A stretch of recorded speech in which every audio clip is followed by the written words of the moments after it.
Hot take, you're allowed to take up space in public.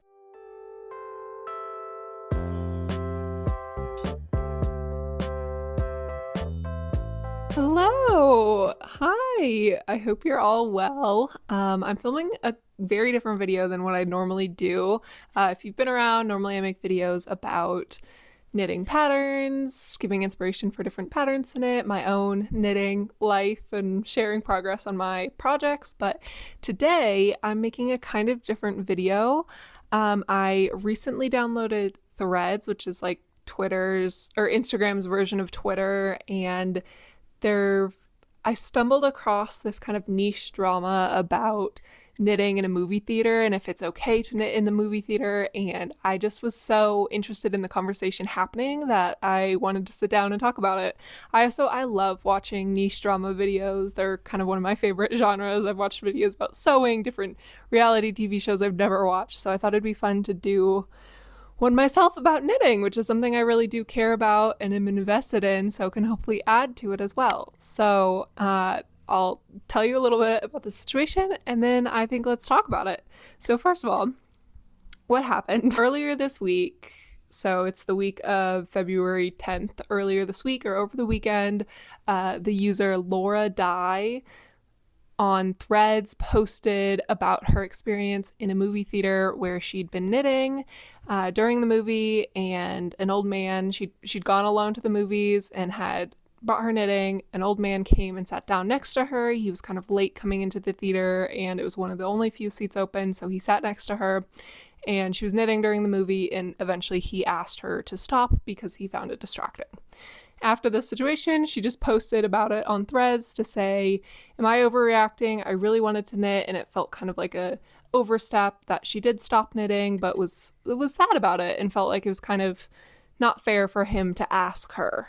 And hopefully I'm representing her right. I do have her username up, but I'm going to blank out a lot of the other usernames of people who responded because they're responding to something. I don't feel like they need their information out there. And please don't talk to anyone. Like, go tell, don't add more to this discourse on Threads. Don't go yell at these people, threaten them, anything. But yeah, that's what Laura posted about.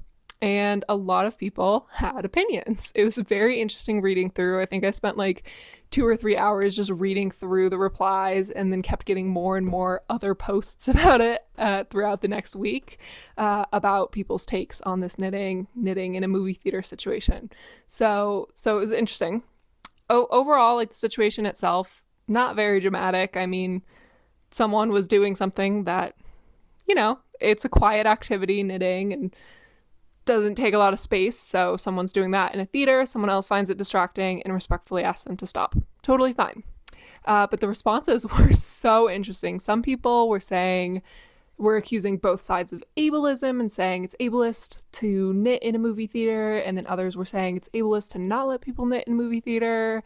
Other people were saying that it's so rude and disrespectful and we've lost all manners through COVID, and comparing knitting to bringing a guitar to the theater or talking during a lecture or getting on your phone. And so it was incredibly interesting to read through it, especially because, I know tons of people who knit in theaters or just bring their knitting everywhere, me included. I knit in coffee shops all the time. I'll bring it if I have to go to the doctor, I'll bring my knitting to sit in the waiting room. I bring it on airplanes. I bring it just anywhere where I'm sitting and waiting, long car rides. I'm bringing my knitting. And sometimes I'll bring it, like, if I'm hanging out with a close friend and we're watching something together or just having a chill conversation, I'll bring my knitting because it just helps me relax and focus and gives me something to do with my hands, so I'm not on my phone, and I feel like I can be more engaged because that part of my brain that's always going so quickly is quiet. But not everyone feels the same way, and there's definitely a lot of knitters that have the same opinion as me, but I think there's probably equally as many knitters and tons of non-knitters that feel differently. So it's really interesting to read through these. So I'll have some of what people said up on the screen with their usernames blanked out.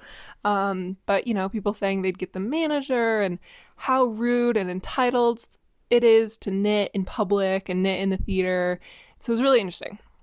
the main criticisms people had of knitting in the theater is that, well, it's quite a quiet activity. It still makes some noise. People specifically kept referencing like the clink clink that metal knitting needles make, and the fact that there's repetitive motion. And so watching someone out of the corner of their eyes, like kind of just move their arms around or move their hands, can be really distracting to some people. I also think some people maybe don't understand how little you need to move, especially if you're doing continental knitting. And a lot of people were saying, I don't even know how someone could knit in a movie theater. It's so dark. Like, how are they even doing that? Are they bringing lights? Are they bringing all these tools? And so I think there was some misunderstanding about what you need to knit in a theater, because I've knit in theaters before, and I'm not bringing my, cabled or colorwork sweater to work on. I'm bringing a pair of stockinette socks where I knit continentally, so I don't move very much when I'm knitting. And I'm just going back and forth, like moving my hands just a tiny bit, maybe a tiny bit at elbow, but not much. And my needles are either bamboo or brushed metal, which I feel like makes less sound. And so even if they do touch it, I don't notice it. So I'm kind of excusing myself and a lot of other knitters that are using wood needles, or like I feel like the Chiagu needles that I often use, they are metal, but they don't really make sound when they touch. Like it's not very clicky clacky.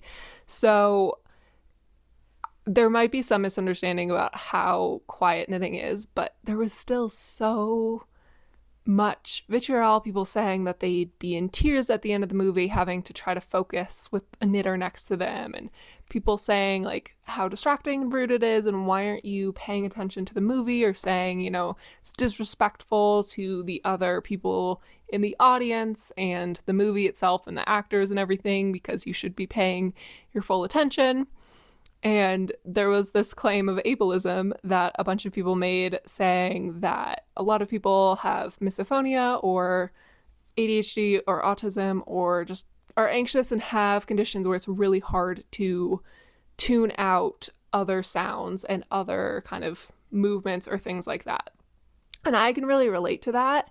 I personally in public really, or just in general, really struggle if I'm hearing like a faint sound that shouldn't be there, or if someone's moving their leg, like bouncing their leg, and I'm on a bench with them. That drives me insane, that I can like feel this subtle movement and I can't control it. Or if someone's playing music out loud in a public setting and they're not supposed to be, that just, I can't focus on anything else because I'm hearing that music. Or in my own home, if I can hear one of my neighbors' musics and I'm trying to focus on something, it's the same thing where I really struggle to tune out noises and stimulation that I can't control and I don't want, and is often like the most subtle noises and the most subtle repetitive sensations, whatever it is, noise, vision, sound, whatever it is.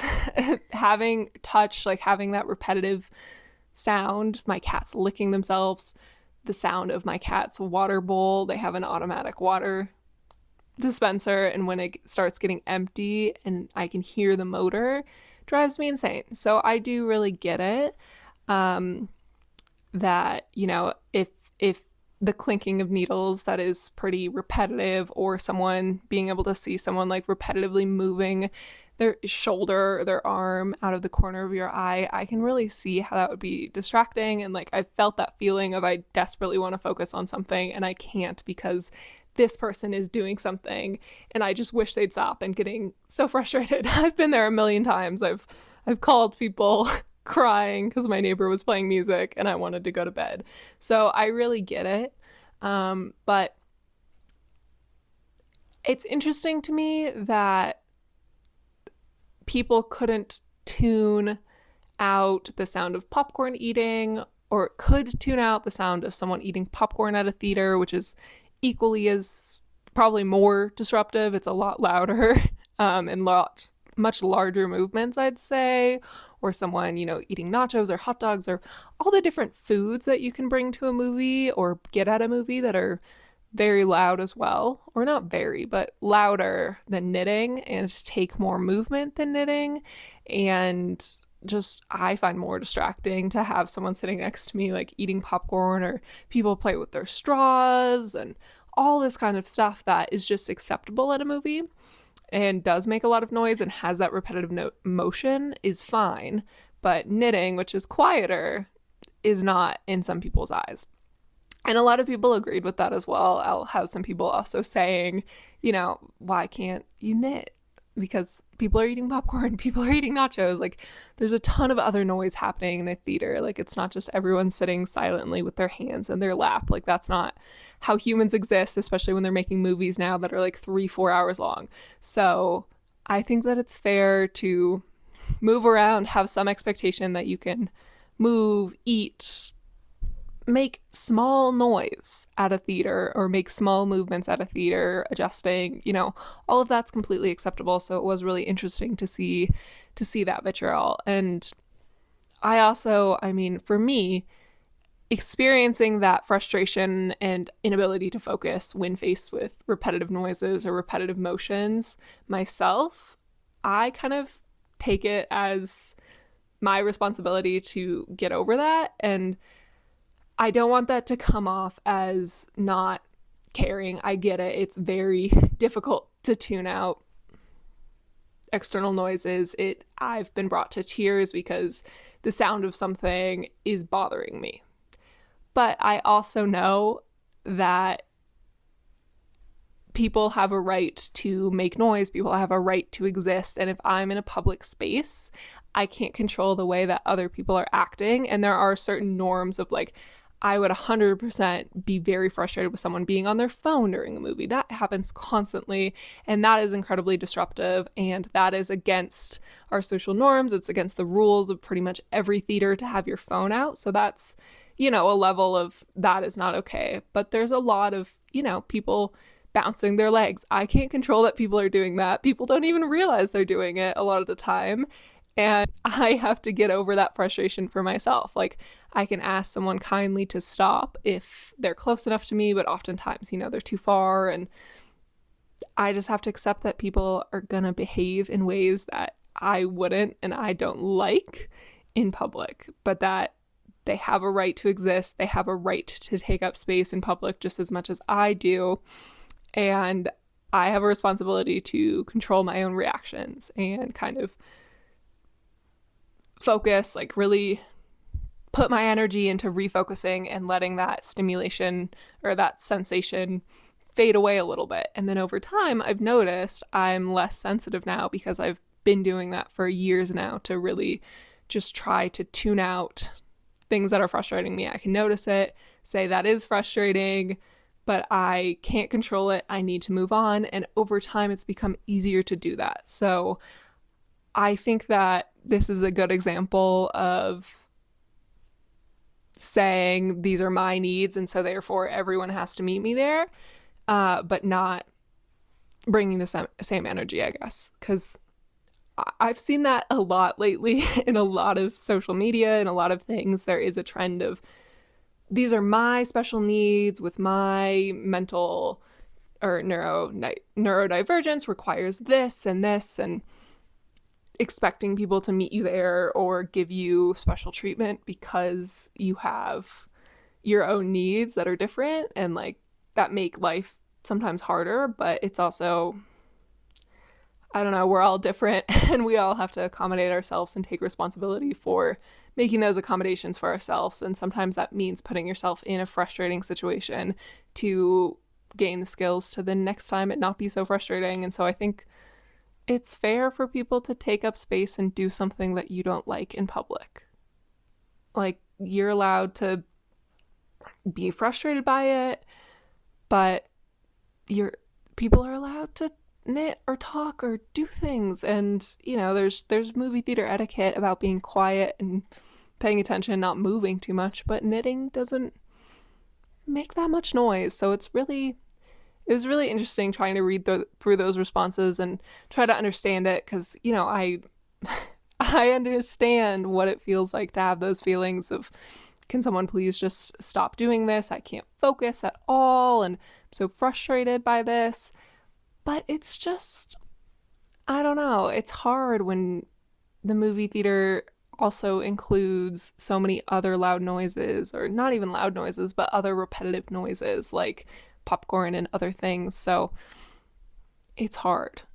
People were also saying it was ableist to say you can't bring your knitting to a movie theater, because a lot of people who knit find it relaxing, find it helps them focus. And, I've already shared that that's the case for me, where I love bringing my knitting to a waiting room or a plane or I'll knit on like off camera meetings sometimes because it does help me focus, and just turn part of my brain off that's always thinking too much. It helps me just turn that off, be able to relax, be doing something with my hands, and then pay attention to something else. And there's, tons of research proving the value of that a lot of people benefit from being able to do something with their hands so that they can focus more or just relax more. Like for me, it's definitely anxiety that drives that, where I'm constantly thinking about something unless I'm fully engaged. And sometimes to fully engage, in order to pay attention to a TV show or a movie, it's not stimulating enough to just have the TV show or the movie. I need that plus something I'm doing with my hands so that I can hear what they're saying and pay attention. So I wouldn't go as far to say that it's ableist. I think that this is a really helpful aid for people sometimes to,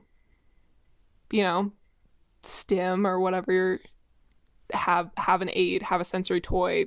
That's basically what knitting is sometimes, is a sensory toy or a way of stimming. And so it's great for people to have access to that. But it's not ableist to say that they can't access that, because we can't. It's the same thing. You can't constantly be accommodating everyone else, and there can't constantly be like the perfect accommodations for everyone, because we're all trying to exist in this world. And when two accommodations exactly contradict themselves, where one person needs knitting to be able to focus and one person needs no knitting so that they can focus, it's like, what do you do? there's no perfect middle ground for that, because they just completely contradict each other. And so it's hard to decide what goes forward. I think that it's fair to say, hey, it's fair to bring your knitting to the movie theater. And if someone's really frustrated by it and asks you nicely to stop, or if you try to sit in the back so that it's not as distracting, there's less people around, I think that totally makes sense. Don't be front and center knitting at the theater where people can see you maybe behind, but sitting in the back and bringing it, I think, is completely acceptable, because it's a dark room and it helps you pay attention. It doesn't make that much noise. And it's like, I don't feel like that just bringing it is putting your needs above others. Saying people are being ableist or being rude for not letting you then knit or asking you to stop, I don't think that's fair. But it was interesting seeing those responses and having like the two exact same arguments on either side. And maybe I am underestimating how quiet knitting is, or how much motion knitting produces and how distracting that would be. So, I mean, please let me know. Maybe I'm just used to knitting and don't notice the sounds, don't notice the movement, because to me it's like, I've knit on meetings before where you only could see the top half of me, and so you couldn't see my hands. And no one said anything. I didn't look like I was knitting from here down. Like, it's only my hands that are moving. And so I think it does not make you move that much. It does not take up that much attention. And so maybe some people are underestimating or overestimating how distracting knitting is, how much you have to move. And maybe it's because of the style I knit. I knit continentally, so I'm not throwing my yarn, which requires a lot more movement. So it's interesting. I don't know. To me, I'm just like, it doesn't take up that much. It doesn't make that much sound, and it doesn't take up that much space, and it's not big dynamic movements. It would be like your hands. I don't know. Like it's just really funny. So I am kind of torn on what I think of this, just because I feel like generally I'm like, you should knit in the movie theater if you want to. It's fine. It's dark. Like, why not? If someone asks you nicely to stop, maybe stop, or maybe choose a place in the back row to distract less people. But it shouldn't be that distracting. I think there's many more activities that happen at the movies that are way more distracting. And generally, you know, be respectful about it. Don't bring your colorwork sweater and don't bring lights with you, but bring a small pair of socks and you're fine. But I also do see the other side, and I think it's fair to ask someone that if it's really disrupting your experience, to try to move first, see if there's maybe somewhere else that you can sit. And if you can't, ask them nicely, hey, could you stop? Or like, can you somehow make this less distracting? Like if they are moving their arms around a lot, maybe instead of saying, can you stop knitting, be like, hey, could you move your arms less or something like that, or try to not click your needles together so that they can still enjoy their thing. You can point out what specifically is distracting you about it, and then you can move forward from there. I think that that's also fair, because I mean, they might say like, I can't not clack my needles if I'm knitting, and then it's just like, okay, they can't knit. um that's fair, like, but I think it's also valuable to know like, hey, the movement of this is distracting, because maybe they can fix that. Maybe they can do it under their coat if they brought a coat or something, so that they're not moving as much, or you can't see the movement, or that could also muffle the sound of the clicking. So I don't know. I think that's, you can go forward from there, but I wouldn't. I'm going to continue to try to bring my knitting to the theaters, and hopefully, and I will always be respectful if someone asks me to stop. So there we go.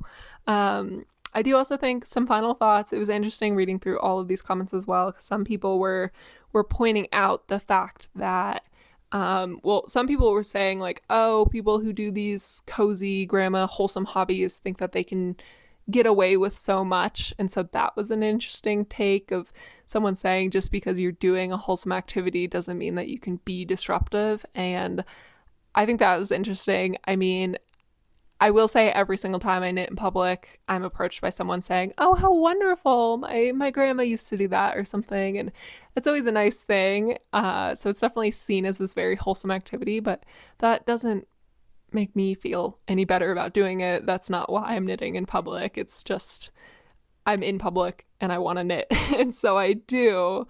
But I think that's an interesting thing to think about, and make sure, you know, you're not taking advantage of that fact, because it is, people, I've been worried, like, I'm on a plane, this flight attendant's going to tell me to put away my knitting needles because they're dangerous, but instead the flight attendant's like, oh, that's so wonderful. And so that is something that I think is interesting to just be aware of, because there might be this kind of wholesomeness bias sometimes of, oh, knitters can, that's so nice that you're knitting, like, that's lovely, you're not on your phone, so can maybe get away with more distracting. I don't know if that's really the case, or this was just that one person's take, but I think it's worth being aware of, and I am definitely taking that into account when I go knit in public. Of like, would it be acceptable to do another hobby that wasn't like considered this wholesome crafty thing? Like, I don't know,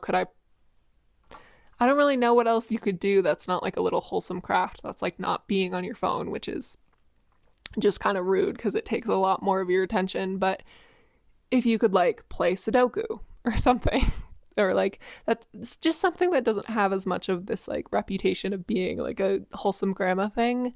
Could you do that in that space? And if the answer is no, maybe you probably shouldn't knit there. Even if like people would be fine with it and say like, oh, how wholesome. I think it's a good general rule of thumb to maybe think about, but I also don't know. And finally, there's also some people talking about how there was some elements of sexism in this, because a lot of the person who originally posted was a woman talking about her experience, and then the majority of knitters are women, and women tend to be more policed in public about what they're doing or how they're behaving, the space they're taking up, and hence why I started the video saying you're allowed to take up space in public, because I myself have felt this a lot, and I think it's mostly like an internal pressure, and there's definitely some cultural norms around, the idea of manspreading, for instance, of it's very common for men to just take up more space, and part of that's, size and anatomy, but a lot of that is also just, I at least feel trained to take up as little space as possible in public. Of I'm always like got my knees in, and I'm 5'9", I'm pretty tall, but I still constantly always offer like, oh, I'll take the middle seat of the plane, of the car, like whatever it is, I'll take the smallest bit because I can really squish in. And so I think that's the case for a lot of women, where I just feel this like need, or this it's not a need, but this impulse to take up the least amount of space, be the quietest, just be the least distracting, least disruptive. And I don't know, part of that's also probably I get distracted and annoyed by repetitive sounds, and so I try not to make them. But still, it's just like an ingrained be quiet, don't take up space, like just be accommodating to everyone. And so that, is at least an internalized norm for me. And I've seen people talking about this as well for external, how we see how women are behaving in public is often more critical, because the default is to take up that little amount of space. And so when a woman is doing something that's slightly less accommodating, it's seen with more anger than if a man was doing the same thing. And people were giving examples of Tom Daley, who's the British Olympic diver, who is amazing. I mean, he is wonderful, but he is really well known for knitting at the Olympics. And a lot of people were saying, like, if I, as a woman, brought my knitting to a sporting event, I would probably be called disrespectful, or called rude, or boring, or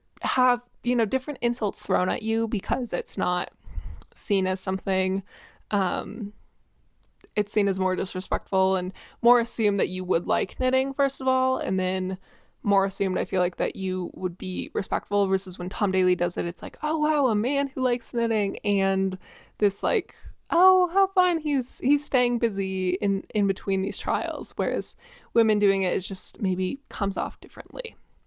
And so is more policed. And so maybe part of the very strong reaction, because I mean, Laura had over 4,000 people commenting, and a lot of those, the majority I'd say, were negative, saying this is so rude of you.